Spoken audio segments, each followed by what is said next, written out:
Aloha and hello out there, everybody. What's going on? This is Miho with the Too Close to Call podcast series brought to you by Too Close to Call Sports. This is the Pitt Panther podcast, but you already knew that because you clicked on the link to listen to this, so I don't need to tell you that once again.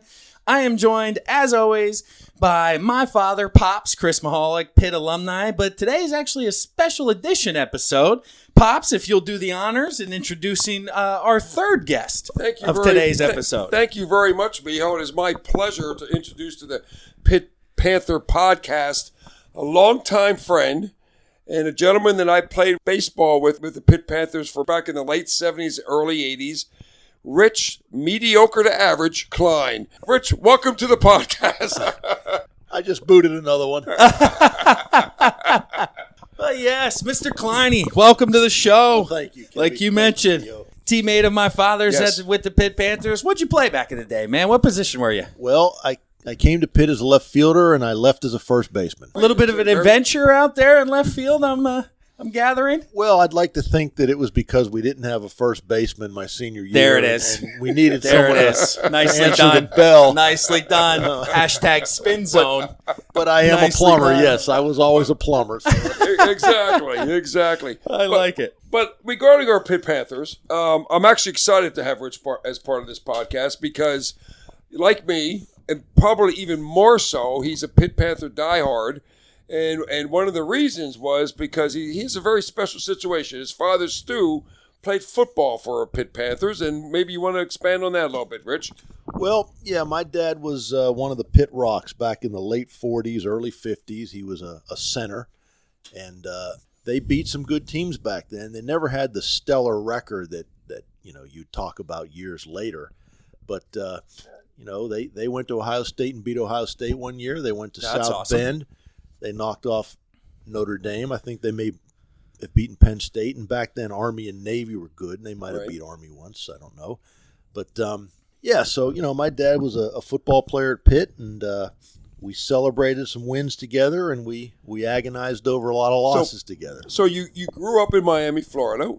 Attended Palmetto High School, the Palmetto Panthers, ironically. Palmetto Panthers, yes, indeed. I believe your father, Stu, was he not the chief oral surgeon for the University of Miami? Is that title correct, or something similar like that? Something similar. He was. He ran the Department of Oral Surgery at Jackson Memorial Hospital in Miami, and he was also one of the team trainers for the University of Miami football team. Very cool. That's fantastic. So, Miho, Kline was a little bit different, okay? Because most kids went from the north to the south. Yes. Okay? Yeah. Kline actually chose to come from Miami to Pittsburgh.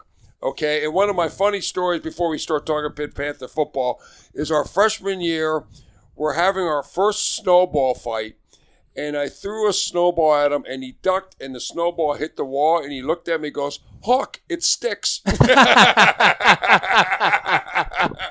Yeah, so there was it was a lot of fun.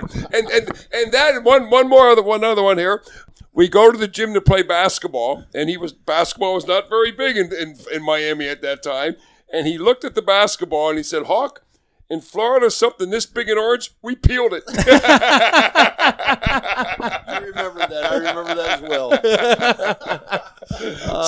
So anyway, your old man, yes, Pitt Panther football player. Obviously, you were raised into the Pitt Panther culture.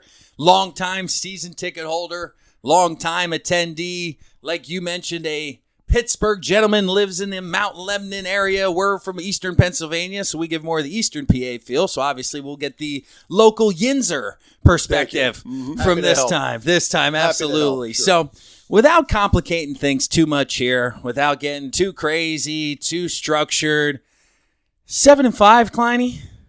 Major disappointment when this team is 6-2 in October, with wins over UCF, an overtime win over North Carolina finally, playing really well at State College.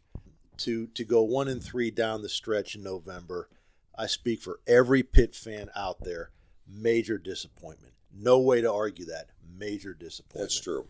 Now, a little bit of a trend here late in the year recently for Coach Narduzzi has not been finishing strong when it comes to the end of the year. I know 2 years ago they closed with Miami, but they were 4-7 at that point or whatever it was. But dumping the last year, coming in at 7-3, 6-2, like you just said this year, struggling down the stretch when you're supposed to be playing your best football of the year. Is that a coaching issue? Is that injuries? What do we think there as to the reason of the quote-unquote collapses these past 2 years at the end of November? Well, I'll take that, Kline. I got to put on coaching. I really do. I mean, it's for whatever reason, this team did not get better. This team was still making a lot of mistakes. And at some point, these players got to be held accountable. Okay? And I'm not sure that was done. You know, as a coach, maybe you don't have a choice in the matter at particular times, but to me, that's a coaching problem right there. And there was no accountability. There was no excuse at all why you have a Matthews not lining up in time and getting called for illegal running slow out on that one out there where they tried to go fast. Yeah, I mean that should not be happening for a guy like that. That's a senior. Yeah, fifth-year senior. What does he just not get the memo in the huddle there that we're going on first sound? I don't know. Kline, you got an opinion? Well, Hawk, I think you're right. Of course, it all starts with the coaching staff, but I must tell you that the common thread I thought coming down the stretch, too many dumb, stupid penalties. I realize the kids are coached not to do this, but, you're late in the year. You've gone through this several weeks, day in, day out at practice, over and over and over again, and then you go out on the field and you false start, you pass interfere. Don't even let me start with the pregame brawl. It's every bit as much a part of Pitt football as the coin toss. I mean, what is the point of it? I don't get it. And I think, part of it is the coaching, but part of it should be on the players as well. In my book, they should know better. It's a tough close for them in November. Obviously, going to 7-5, going to the Quicken Lanes Bowl. What the hell is it in Detroit? I don't even know. I just made that one up off the top of my head because they're a sponsor of the radio show. But I know. It's a home game for Eastern Michigan. That's it's a home game there overall. So getting back to kind of the disappointment and you guys both touching on the coaching aspect side of things. So let's kind of transition into that bigger picture. Pat Narduzzi, he's in his 6th year, I believe, right, at the helm there, and recently extended by AD Heather Like. Yep. This past off season, and what looked to be a promising start, not so much anymore. So how are we feeling confidence-wise? I guess, Kline, we'll have you go first here. Heading into next season, obviously in the moment, it's difficult to take a half a step back and maybe look at the big picture of certain things after a tough last 2 weeks. But overall, what are we thinking here as we transition kind of into 2020 and into what's already, 7 years of the Narduzzi era? That's wild. Well, I think, for the first time in years, and this goes back before Narduzzi got here, but the first time in years, if you were a Pitt fan and you watched these games that Pitt played, finally you knew we were going to get off the field on defense. You knew our defense was going to keep us in every game. Whoever had the ball, they weren't going to run all the way down the field and score. We were going to get the ball back. That has to be a credit to Narduzzi and the defensive coaches, and I don't think it's a one-hit wonder. I think it's the identity of this team. I think it's the building block of this program, and for that reason, I want to see Narduzzi come back and do better. I'm not one of these Pitt fans that think they played terribly down the stretch, and because of that, Narduzzi should go. I think just the opposite. I think, try and be positive. They seem to have a defense that's built to last, and now they got to fix everything else around it. Let me ask you this, Kline, real quick. Offensively, can you put that on Narduzzi? Because when Narduzzi comes to town, he's coming from Michigan State, and he's obviously known for his defensive background. And you just touched on this defense seems to finally be where those Michigan State units were year after year after year. And I agree with you. I don't think it's a one-hit wonder on that side of the ball. So I agree next year it's going to be an above-average unit once again. Offensively is where the question marks are now. As we go year, there's always next year. Oh, next year, Pitt. Oh, it's going to be next year. We're always, the offense is good next year if the defense can only figure it out. And then the defense figures it out. No, if only the offense can figure it out. But Narduzzi's never been an offensive guy. He's never coached the offense. So to put the offense, I guess, on Narduzzi, is that as simple as saying, hey, Narduzzi, you picked Whipple, so if he stinks, you stink? Well, my thought is, the past couple of years, if you look at Pitt's offense, they have had a couple of playmakers on the offensive side of the ball, whether that was Connor, whether it was Hall and Olison last year. I would argue this year they had absolutely no playmakers, and because of that offense was hamstrung from day one. It's incumbent upon Narduzzi and his staff to recruit offensive players, period. Well, that's a good point. Narduzzi ultimately is responsible for picking the offense coordinator, running the schemes, and so forth. And I guess recruiting the kids, to your point there at the end of the... Well, that's true. I mean, he's done an excellent job recruiting on the defensive side of the ball. I need linemen. I need some, we talk about these 4-star running backs. We talk about 3-4-star defensive backs. When are we going to get a 4-star offensive lineman? When are we going to, right? I mean, when are we going to get somebody like that? And I think that's where he has struggled, for whatever reason. So until he builds up on the recruiting side, the offensive side of the ball, and by that, I'm going to say in the trenches. Pitt in the last 3-4 years has gotten their fair share of 4-star running backs. I mean, there's 4-star guys waiting there, okay? Hopefully we have another one coming in, and I'm not talking about Paris because he recently decommitted.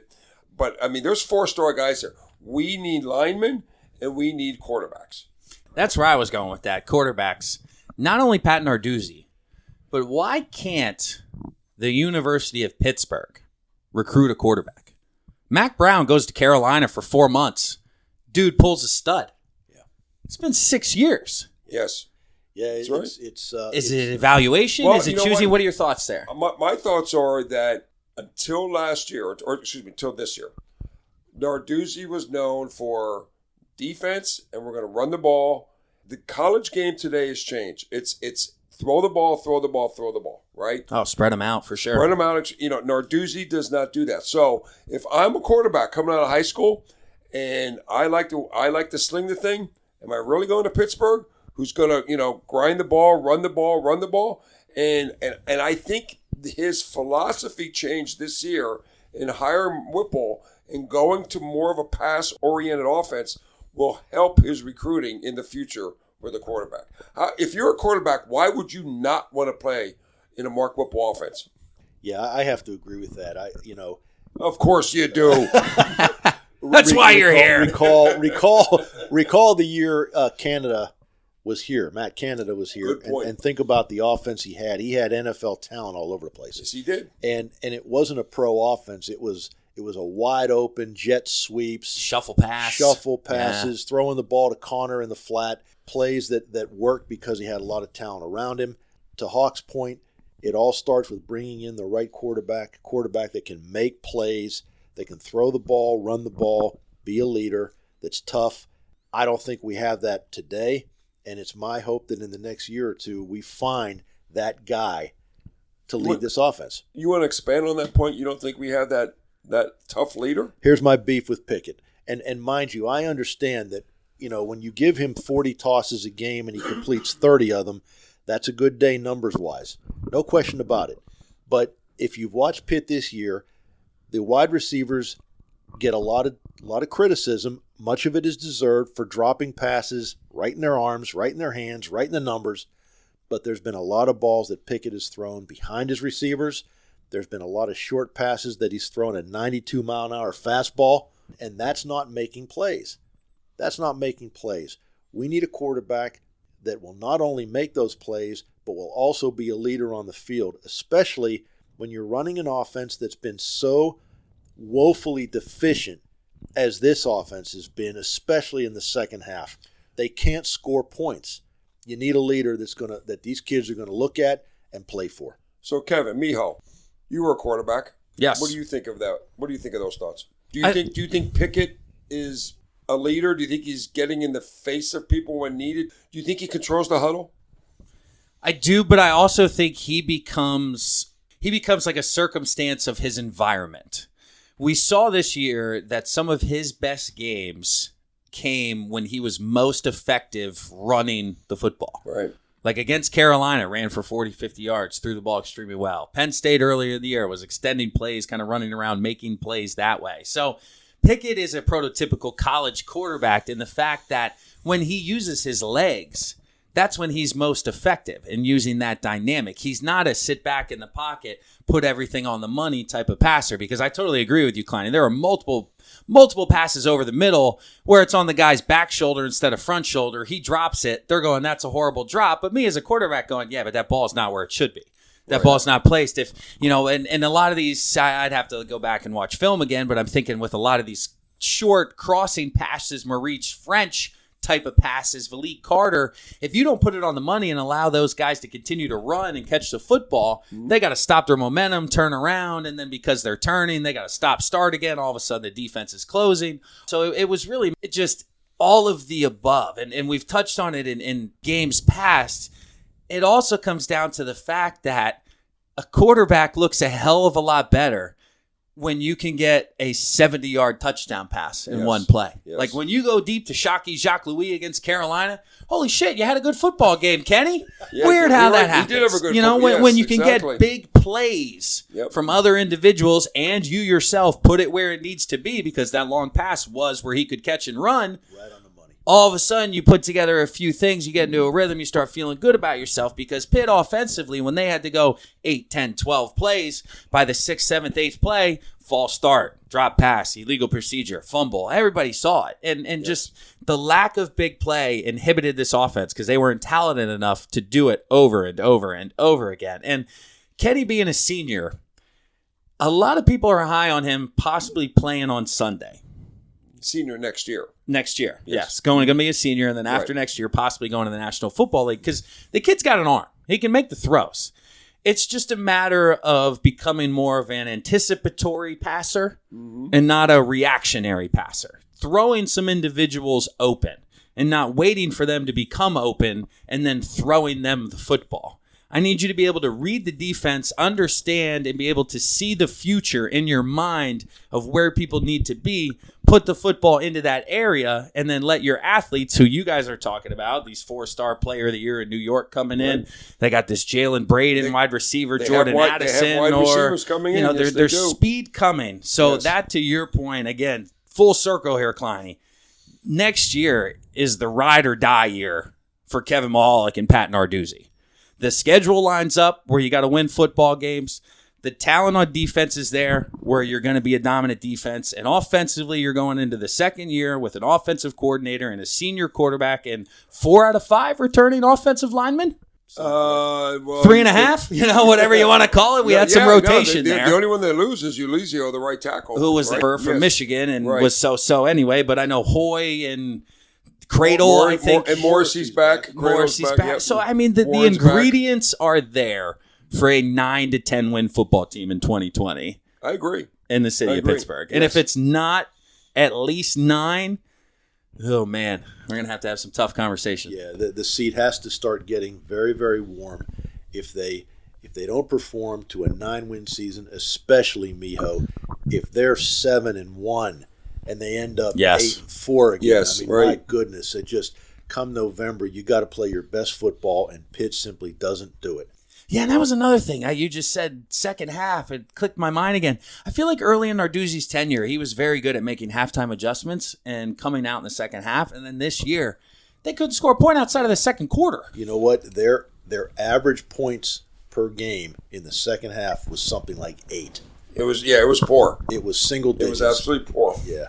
And they're in every game because of their defense, man. Right. This team should have been 3-8. Part of me thinks sometimes. You got one of the top 15, 20, probably top 15 defenses in the country, and you're going to the Quick Lane Bowl? Yeah. Right. And you know what the shame of this is?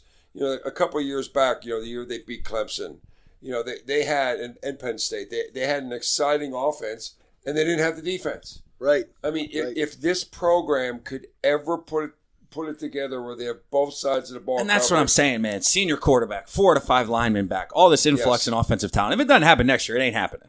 That's true. That's what I'm buying going into the offseason.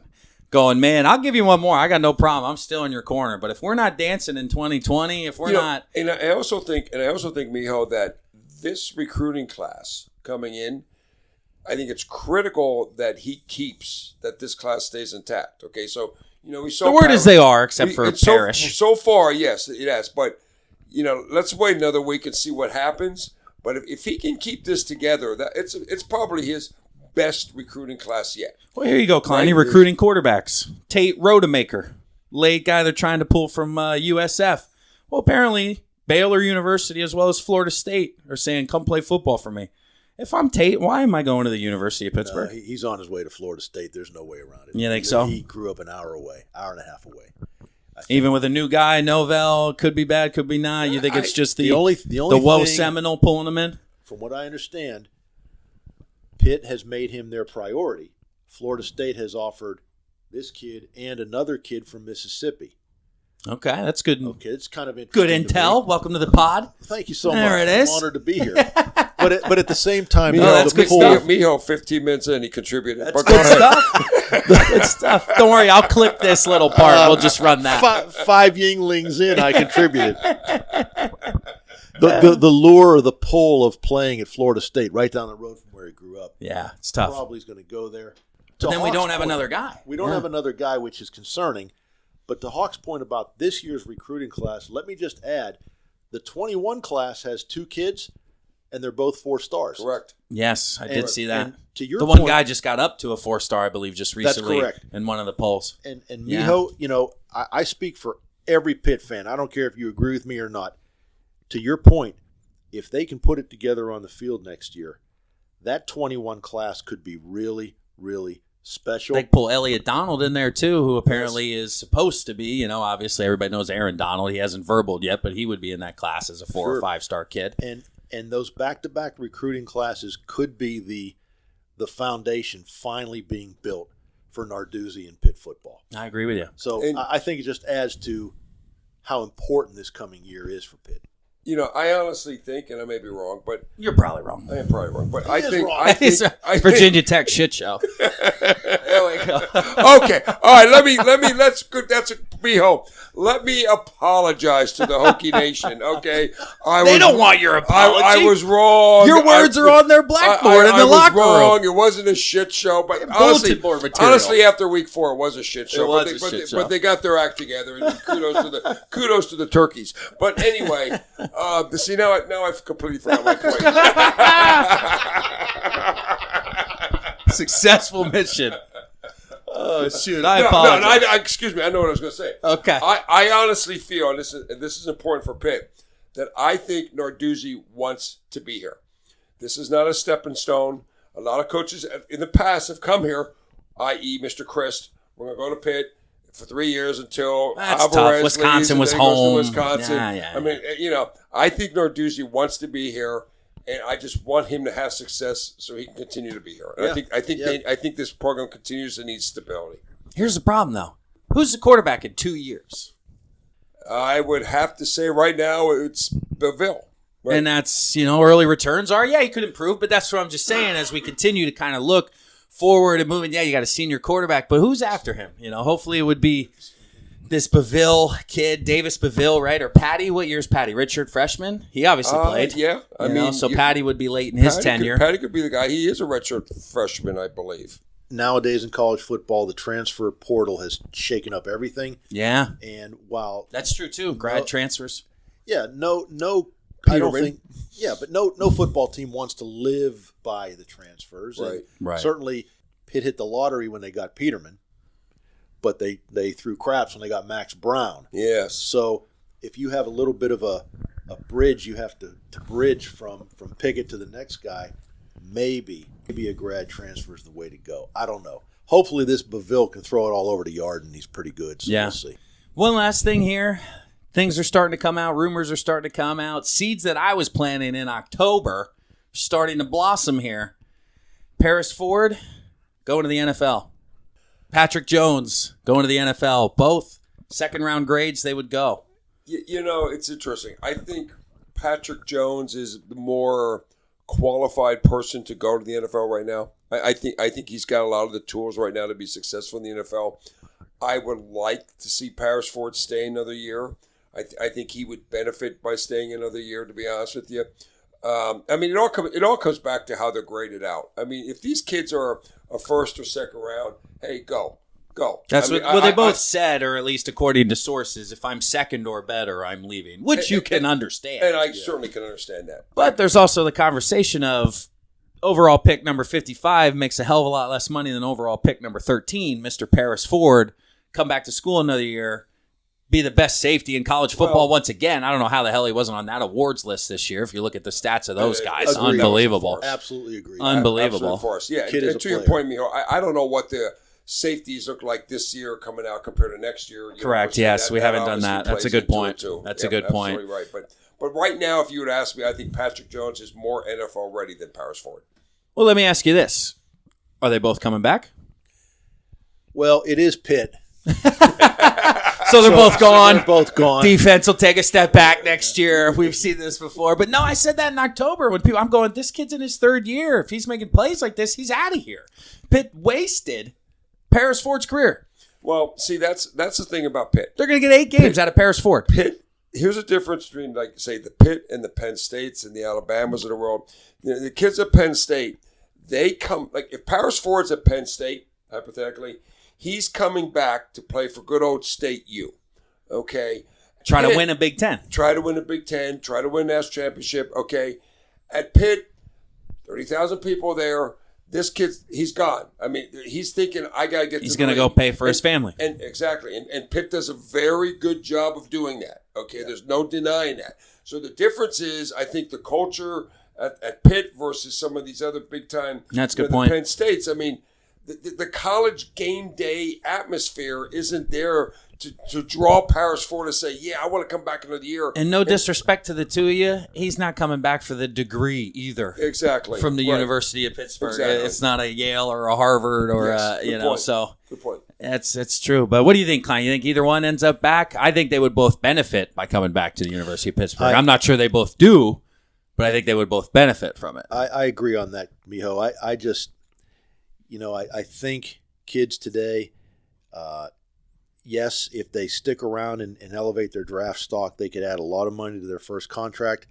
But the appeal of a contract of any kind is better than playing football for nothing. It's essentially what the money's in the second contract, which comes a year sooner if you get the first one a year sooner than the originally. Yeah. And let me just throw this out there. Tua possibly cost himself a ton of money by getting injured. And I wonder if these kids are going to look at that and scratch their heads and say, I don't want to get injured. Right. I don't know. Sure. So, sure, if they're second round or above, they're gone. If they're third round or above, they're probably gone. And that's where it becomes a double-edged sword because Narduzzi's recruiting these kids that are clearly third-round talents and above, man. We watched them play. We could see that both these kids can play. That's clear as day. Yep, sure. But the fan in you says, hey, come back. Try to win 10 games. Yeah. The selfish person in you, if you're Paris Ford's going, dude, go be a second round, make your couple $1 million. What are we talking about? You went 7-5 this year. To your point, why are we coming back to play in front of 10,000 people the last weekend of the year against Boston College when everybody's on Thanksgiving break, when I could blow out a knee? What am I doing here? So that's certainly a tough aspect for sure. I started to see those come out sooner and sooner, and I was tweeting since October, oh, Paris Ford next year is going to be great. Yeah, if he comes back, he's eligible this year, guys. Exactly we wasted 2 years of this guy, whether he couldn't figure out the defense or whatever you want to say. This kid clearly has had talent since he came out of high school, and everybody went nuts over getting him as a recruit. So just a little bit more frustrating there as a Pitt fan if you read that going, Paris Ford's gone. I was sold the moon when this guy signed, and now I got 8 games out of him because he missed 2 for being suspended for targeting on top of it. Well, how many games we get out of Hamler? What did we get, 2 years out of him? Yeah. Right? I mean, think about it, because he was hurt. He had the hernia, I think. Injury that's right. I mean, so really, we got 1.5 years out of Hamlin? Let me refresh your memories. If you go back a number of years, remember Sean Gilbert? Yes. From Aliquippa? Yes. Sean Gilbert played, I want to say, a total of 11 games for Pitt and went in the first round. Yep. No way. That's what I don't remember that. Wow. Carolina That's Panthers. what they do. I have talked to a lot of friends, and I'll watch a game on Sunday or NFL. Pitt guy. And they all say, well, how well did he do at Pitt? Well, I don't know. He only played like 5 games or 11 games, to your point, right? It's what Pitt does. I personally, if one of those 2 kids came back, I'd call it a win for Pitt. Absolutely. Personally, it's got to be Paris I'm Ford. with you. Yeah. The D line's a lot deeper, Yeah, Yes. he's Yeah. a special player. right? Once in a Yes. once in a decade type player. Yeah, I said that. I think it was the third play of the year we were watching. Virginia, We were in talked about that Charleston. earlier, right, Kline? Yep. When he closed going to the goal line, I said, "Ooh, Pitt Panthers don't make that play." No, that's like an he scored the FBC. next play. It didn't matter at the end of the day. They got in regardless. But But, he it wasn't that play with He the quarterback. literally came from outside of the camera angle Yeah. and just blew up the play. And you and I looked at each other and go, when was the last time we saw a Pitt player Wow. come out of nowhere and Yeah. just blow up that sweep? Where'd he come from? Yeah, right, exactly. That was NFL speed right there. Oh, Absolutely. man. But good podcast today, obviously. We appreciate you guys listening, wrapping things up. Kleiny, thanks for joining us. Hey, thanks for having me, Mio. Appreciate it. Absolutely. Pops, as always, thanks for joining us. Appreciate Any it, thank last you. minute thoughts? Emptying the mailbag here, last minute takes before we hit the road. Any Just- sign offs? It's been fun. Held a Pitt, and hell or high water, I'll be at Heinz Field next year. Yeah, I agree, Kline. And Mijo, let me just say, let's talk about the upcoming bowl game. This is the game the offense puts everything together.